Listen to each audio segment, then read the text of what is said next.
Feel some of that hen over there. You all right? You all right this morning? No, I'm saying.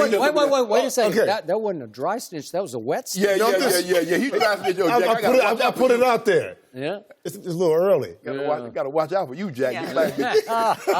Shannon just spilled his tea right before the segment started. He might be going to That ain't tea. That's not tea. Quote unquote. Yeah, that's not tea. Honey, I'm sorry. I got to watch out. I got to watch what I say about Jim. He might be going to the HR and stuff. You got to move it out of the. You can't have it in your hand moving motion space. You're right. Jim, did they get the call right? I initially thought it was the jump ball. Pat Frere was on the sideline, right, and got the call. He blew the initial call. Was a jump ball. Kim Maurer came from the baseline opposite side, and I think Kim was blocked by having the ball up top. Okay, and I think also Lance was victim of his own reputation in that perspective. Thank you. From Ken Maurer. Because the initial call, when we were sitting there watching the game, I had my cigar going. Yeah. I had my cigar going right there. And wait, he's got his. Well, you got it, yeah.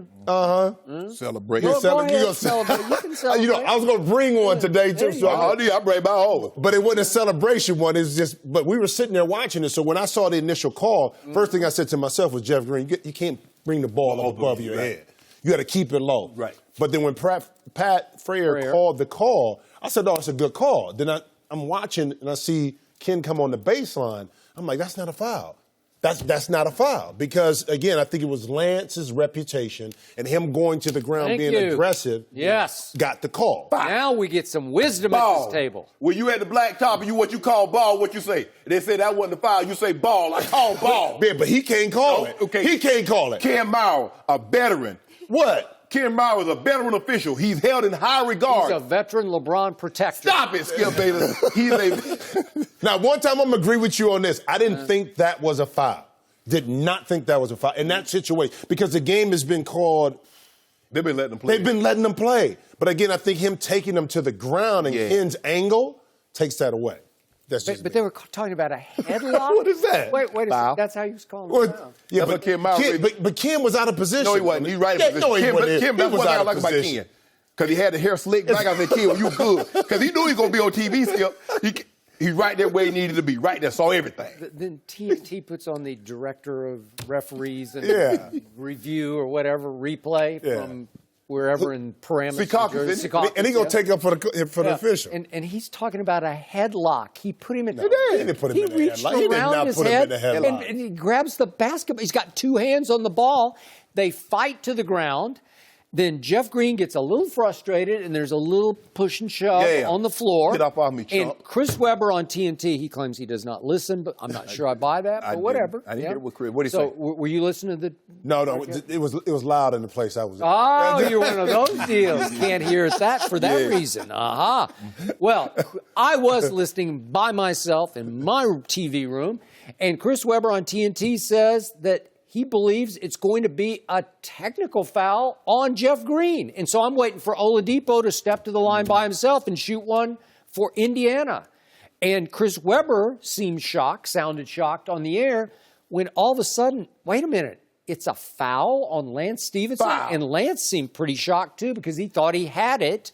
And I'm going to read this quote one more time. This is not from Nate McMillan. This is from Ty Lue after the game talking about Lance Stephenson. What did he say? He said, I love Lance. He's a throwback player. He reminds me of back when I played when I first got in the league. Guys were physical. He's going to hit you. No easy layups. He's going to be a physical player offensively and defensively. You love that physicality he brings, that toughness. Sometimes they're going to call it. Sometimes they're not.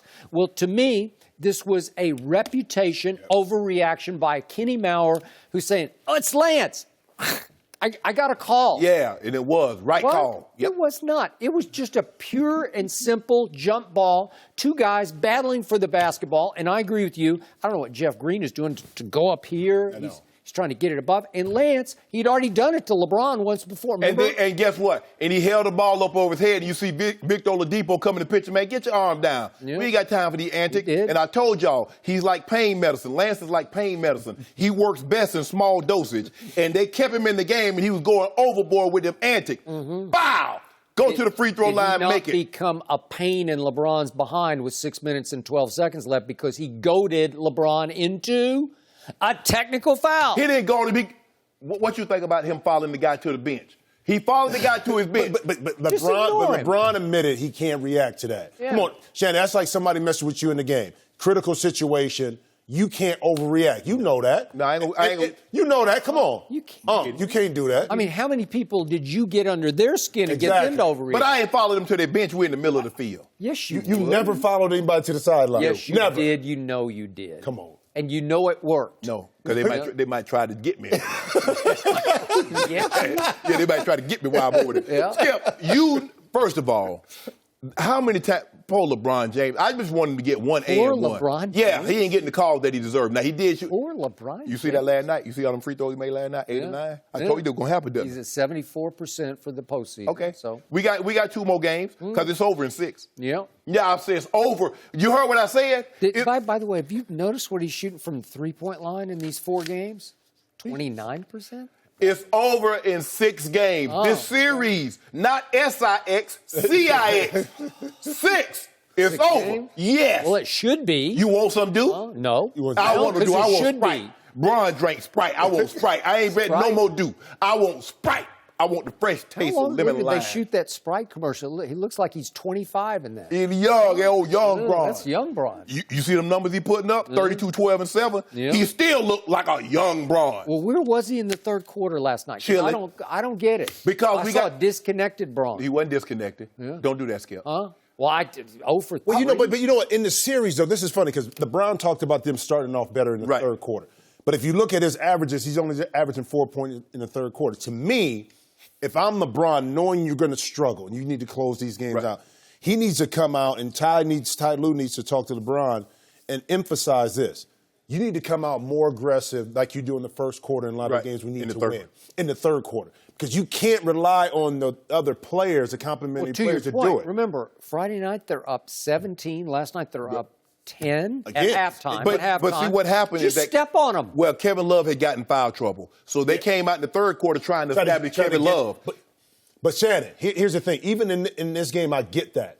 But for them to close out this Indiana team, I just truly, and this is a dichotomy with LeBron, and I love him to death. It kills me though because he's so passive. But then in the fourth quarter, like the other day, he goes off, so it's hard to argue with it. You can't put something on it. Buckets. But I just really think that this next game, Game 5, third quarter, whether they're up, down, whatever it is, he needs to be a lot more aggressive in that third quarter, and his teammates kind of follow. You just put the game away. You had him on the ropes. He's going to get 50. Huh? He's going to get 50. Yeah, are you saving yourself because you're tired? He saved because you himself played for 50, 12, and 10 on Wednesday. You played the most minutes in the entire NBA, and so now your legs are a little wobbly in the playoffs? That's ridiculous. No, Skip. You know what? Friday night, he just flat out ran out of gas. Yeah. He did. In the fourth quarter, he ran out of gas. The difference between Friday night and last night, guys made shots. They only scored 12 points. LeBron scored 3 of those. And then you look at the fourth quarter, there was a stretch from like 9 minutes to 7.5 seconds. The only guy that scored was LeBron James. So that's what he's up against. You ask him to lead the team in scoring, lead him in rebound, lead him in assists, facilitate, and then you want him to play lockdown D. There has never been a player created that can do all of that for an extended period of time. Never, ever. Not Michael Jordan. As great as he was not asked to do what LeBron James is. You played against him. Now, and will you tell Skip Bayless this? When you play, you came up in the mid-90s. That brand of basketball is never coming back. No, it's not because it's too physical. They want to score. They want pace of play. They want openness. But I'm getting this thing about LeBron, too. And if you listen to the way he talks, he understands the game totality on what's going on, who's guarding who. The play he called for Kyle Korver to get a 3 off the left-hand side of the court. He saw what was happening with the matchups. And he knew Kevin Love setting the screen, that his guy was going to be down a little bit more. So when Kyle Korver came off, even if they switched, he was going to be behind and he couldn't recover. Right. That's the intelligence, and that's understanding, too, time and score. And this is how I can get my guy shot. And Kyle Korver, both losses 0 points. When they win 15, he knew how critical it was at that time, and he knew the matchup on the court. So to your point, understanding the totality of the game and doing everything, no player's been asked to do as much. So is defense still part of pro basketball? Yeah. Or not? Maybe it's gone back to the 90s. Jack, where they left it back in the 90s. But Jack, let me ask you a question. when did teams start putting their best offensive player, their best defensive player, that's their best offensive player on the opposing team? That's not what Michael Jordan did. Scottie Pippen took the best score. Or they would do it in small increments. Thank you. No, they would put Michael on whoever had a hot hand. Not when he got older, though. Okay, what? Timeout? Because they put Scottie on Magic. Remember that. Age 34, last year in Chicago. Right. I was there. I covered the team. 1998 Chicago Bulls on the way to his 6th championship and 6th MVP. Michael Jeffrey Jordan made first-team All-NBA defense. Can you ask me a question? Defense. If you don't mind me asking, Skip. LeBron James, age 33, 1 year younger than Michael was in his last year in Chicago, finished 309th in individual defensive win shares. And by the way, let me finish this. Last night, I'm watching very closely LeBron on defense. He's playing a one-man zone. He just goes and stands underneath the basket and directs traffic. There, double him. Jump that. Jump. And he's got Thaddeus Young. He's guarding Thaddeus Young. He's just going to kind of drift around on around the lane. Bad play good last night. He's not even playing defense. He is saving himself for offense, and he's also establishing position where he can get 10 or 12 rebounds so he can get his triple-double. And that's great. That's great. If you don't Smart. Mind, you say 34. Brilliant. You say at 34, Michael Jordan. First team all defense. If you don't mind me asking, on that team, who led the team in rebounding? I don't know. Dennis Rodman. Okay, if you don't mind me asking, who led the team in assists? Scottie Pippen. So in other words, LeBron James leads his team in scoring, rebounding, assists, block shots, and steals, which Michael Jordan did not do. So therefore, he had time. He had an opportunity to do other things. He scored 30 points a game. LeBron James. No, LeBron James. LeBron James averaged 32. Who won the NBA Finals that year? Michael LeBron James. Think about this, Jack. LeBron James is averaging 32, 12, and 7, and the series is tied. Who was the closer for that team? LeBron James. Michael Jordan was the closer. Who's the closer right now? Kyle Korver. Come on, Skip. Come on. No, I'm serious. Come on. You know who was the closer for this team? Dwyane Wade. Did he not close hard against the Sixers the other day? You saw it again. Hold on. Did you not see Dwyane Wade? When last time you saw that Dwyane Wade sighting? I'm looking, Skip. Hey, I saw it on You saw it in game 2. Saturday. You saw it in game 2. No, Saturday. You missed it. You were out socializing. Hold up. Closing? They got the doors blown off them. Huh? Did you see what Embiid did? Did you see what Dwyane did in the fourth quarter of that game? It was spectacular. Skip, they took that. Hey, I thought, they passed out the mail like Money Mayweather passing that L. LeBron was laughing at, you get one Thad, you get one Nate, you get one Bogdanovich, you get one Victor, you get one Collins, you get one Lance. Just passing out the mail, Joy. Ooh. I said, LeBron, how many L you gonna give out? 12. Oh, the internet social media just changed my life. L's ain't a thing. Thanks for watching. Subscribe here to get the latest from the show, and be sure to check out more of the best clips from Undisputed, or go watch a few segments from our other shows on FS1.